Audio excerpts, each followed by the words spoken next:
début de la paracha de Vayakhel, Moshe Rabbeinu rassemble la totalité des Béné Israël pour leur dire quelque chose de très précis. Il dit aux Béné Israël, Akadosh Baruch Hu vous demande de garder, de respecter le jour du Shabbat. Et Moshe Rabbeinu rajoute, et en particulier, Hachem vous demande, Lo tevaharu esh, de ne pas allumer de feu, Bechol moshvotechem, dans toutes vos demeures, le jour du Shabbat. Voilà ce que dit Moshe Rabbeinu au tout début de la paracha de Vayakhel. Les commentateurs posent une question. Ils se demandent pourquoi Moshe Rabbeinu a parlé en particulier de l'interdiction d'allumer un feu dans toutes les demeures le jour du Shabbat. Alors nous souhaitons rapporter un enseignement d'un Rav contemporain, le Rav Pinchas Friedman, qui a écrit toute une œuvre de commentaires qui s'appelle Shvile Pinchas. Le Rav Pinchas Friedman rapporte dans la paracha, dans ses commentaires sur la paracha de Vayakhel, un enseignement très profond du Khatam Sofer, Rabbi Moshe Sofer, qui a vécu il y a à peu près 2 siècles en Europe, en Autriche, et qui, dans ses commentaires sur la paracha, donne une explication d'ensemble des premiers versets de Vayakhel. Cet enseignement se fonde également sur un certain nombre d'extraits et de passages du Zohar HaKadosh que nous souhaitons rapporter.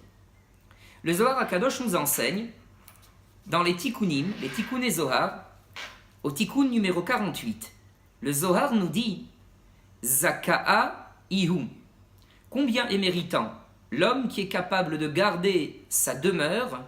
De quelle demeure parlons-nous? Dit le Zohar, du lève, du cœur. Delait keriv taman hatsivum, pour faire en sorte qu'il n'y ait pas à l'intérieur de cette demeure, du cœur, de la tristesse le jour du Shabbat. Vekaras, combien est méritant l'homme qui fait en sorte de se préserver, d'introduire au sein de cette demeure, donc de la demeure du cœur, la colère, le sentiment de la colère. Des ihu noura des Gehinom. La colère correspond, dit le Zohar HaKadosh, au feu du Gehinom. Et le Zohar HaKadosh continue et dit que c'est à ce propos que la Torah dit « N'allumez pas de feu dans toutes vos demeures le jour du Shabbat ».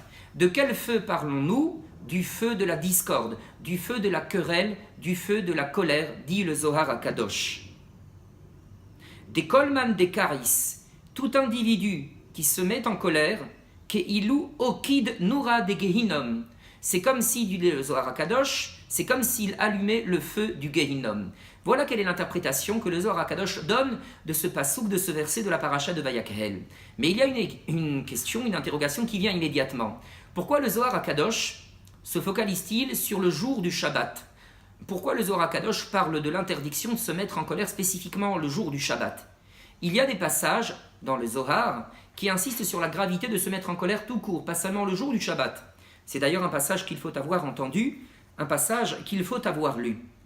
Dans un extrait de son commentaire du Zohar HaKadosh sur la paracha de Tetzavé, le Zohar dit que lorsque HaKadosh Baruch Hu a créé l'homme, Ravedle Bediukna il l'a créé à l'image d'en haut, c'est-à-dire à l'image d'Hachem. Il a insufflé en lui Nishmeta Kadisha, une Neshama Kedosha, une sainte âme. Grâce à cette Neshama Kedosha, dit le Zohar, cette Neshama constitue Koach Elyon, une force supérieure grâce à laquelle il peut connaître, grâce à laquelle il peut garder et respecter les commandements de la Torah. Le Zohar poursuit et dit, cette Neshama Kedosha, il faut savoir, cette sainte âme, il faut savoir la garder en son sein. Parce que lorsque l'homme est éprouvé par une tentation de colère, s'il sait garder cette Neshama en son sein, alors c'est un homme qui est un véritable serviteur d'Hachem, c'est un homme que le Zohar appelle Gevar Shelim, un homme complet, un homme parfait.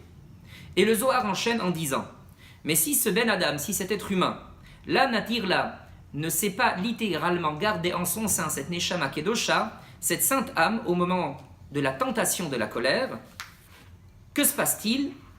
En se laissant aller au sentiment de la colère, en se laissant aller à l'emportement, il est en train, dit le Zohar HaKadosh, d'expulser Halila, la sainte âme, la Neshama Kedosha qui est en lui, de l'expulser de son sein, de sa personne.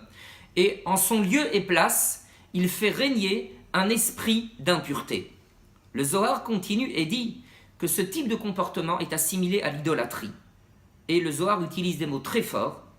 Man deitrabar rime, l'individu qui se collerait à l'individu qui est en situation de colère, Keman deitrabar baravodazara mamash, c'est comme s'il se collait littéralement à l'idolâtrie. Voilà ce que le Zohar dit à propos de la colère, à propos du karas. Partant de là, nous reprenons notre question. Pourquoi le Zohar, dans la paracha de Vayakhel, se focalise sur le jour du Shabbat en insistant sur l'interdiction qu'il y a de se mettre en colère, de se laisser aller à la colère le jour du Shabbat, et en insistant sur le fait de ne pas allumer le feu de la querelle dans nos demeures, c'est-à-dire dans notre cœur, le jour du Shabbat.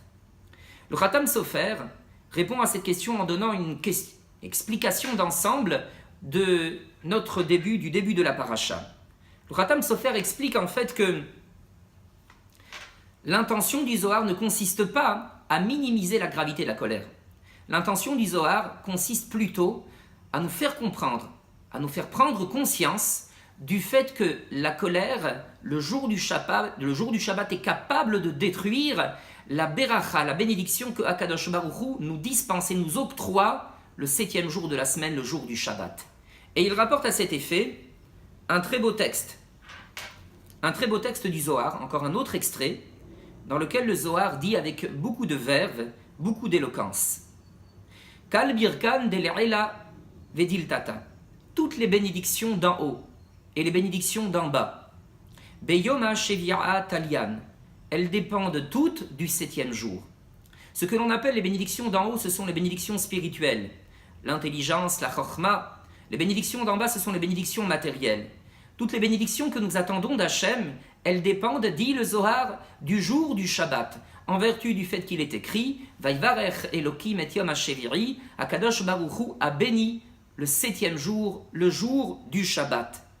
Le Zohar nous dit avec beaucoup de verve et beaucoup d'éloquence, l'individu qui souhaite bénéficier de cette bénédiction-là, qu'il dresse sa table le jour du Shabbat, le vendredi soir, le Shabbat midi, pour que sa table soit bénie et pour que les 6 autres jours de la semaine puissent recevoir la bénédiction du Shabbat.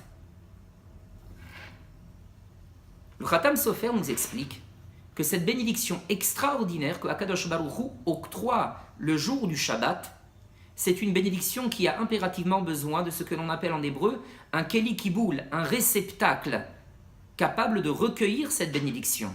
Et il se fonde en cela sur un enseignement de la Mishnah qui se trouve tout à la fin du traité de la Mishnah, tout à la fin du livre de la Mishnah, un très bel enseignement de Rabbi Shimon ben Chalafta qui nous dit que l'Omatzah HaKadosh Baruch Hu Keli, les Ahazik Beracha, les Israël et la Shalom. Le meilleur réceptacle que HaKadosh Baruch Hu ait trouvé pour bénir le peuple d'Israël, c'est le Shalom, c'est la paix. Ainsi qu'il est écrit dans le texte des Tehillim, Hashem yevarech et amo b'shalom. Hashem bénit son peuple b'shalom, grâce à la paix. Grâce au réceptacle de la paix, Akadosh Baruch Hu peut faire reposer sur son peuple la bénédiction. Quant au sein d'une famille, règne le shalom, règne la paix. Alors règne également la bénédiction. S'il n'y a pas de shalom, il n'y a pas non plus de bénédiction.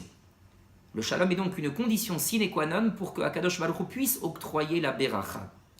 À partir de cela, le Khatam Sofer explique que pour bénéficier également de la bracha du Shabbat, il faut impérativement bénéficier de la bénédiction, il faut impérativement bénéficier du shalom.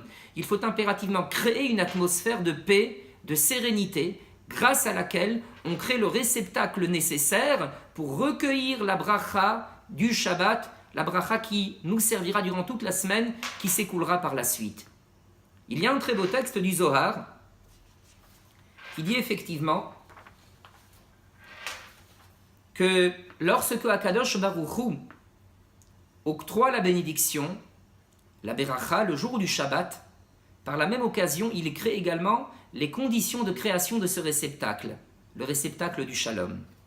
Le Zohar dit, dans un autre passage, que lorsque le Shabbat arrive, le vendredi en fin de journée, Soukat Shalom Alenu Sharia Veitperisat Be'alma. Il y a une souka de paix qui est à ce moment déployée sur l'univers tout entier. Grâce à cette souka de paix, toutes les forces de l'impureté prennent la fuite. Devant le souffle de sainteté, le souffle de Kedusha qui est celui du Shabbat, aucune force obscure ne peut tenir en place et règne à ce moment-là un très fort souffle de Kedusha, de sainteté. Le Zohar continue et nous explique que il y a une bénédiction extraordinaire le jour du Shabbat.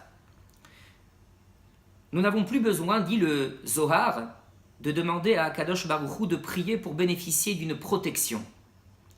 D'ordinaire, les jours de la semaine, dans la prière de Harvit, nous adressons à Hachem cette beracha, nous adressons à Hachem cette prière. Béni sois-tu, ô Éternel, toi qui gardes son peuple Israël de toute mauvaise chose.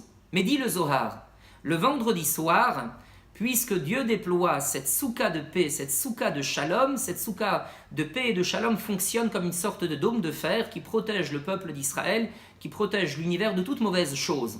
Il n'est plus nécessaire à ce moment-là de prier comme on le fait les autres soirs de la semaine pour demander à Dieu de nous préserver de toute mauvaise chose. On se contente de dire dans la prière du vendredi soir, Baruch atah Hashem, béni sois-tu ô Éternel, toi qui déploies soukhat shalom, la tente de la paix, sur tout le peuple d'Israël.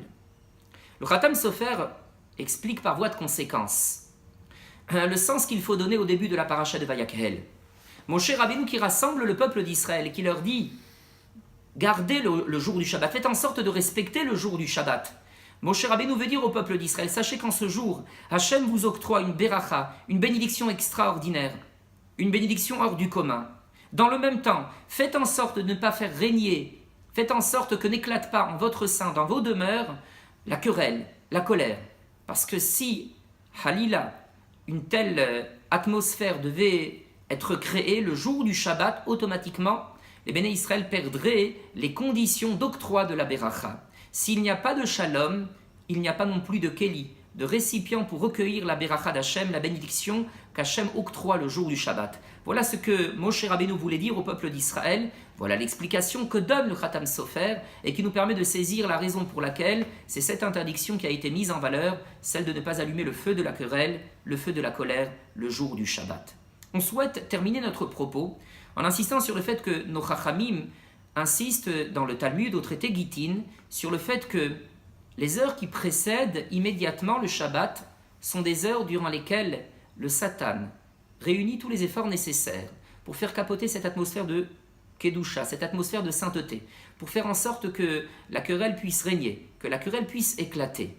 Et nos maîtres nous disent qu'il faudra avoir l'intelligence de comprendre la tactique qui est celle du Satan et pour faire en sorte de l'éviter, de ne pas tomber dans ce piège, de ne pas tomber dans cet écueil, pour entrer au contraire dans la sérénité, dans la quiétude, dans le shalom, le jour du Shabbat, et pour faire en sorte, in fine, de bénéficier de la bénédiction extraordinaire qui est celle du Shabbat. Shabbat Shalom.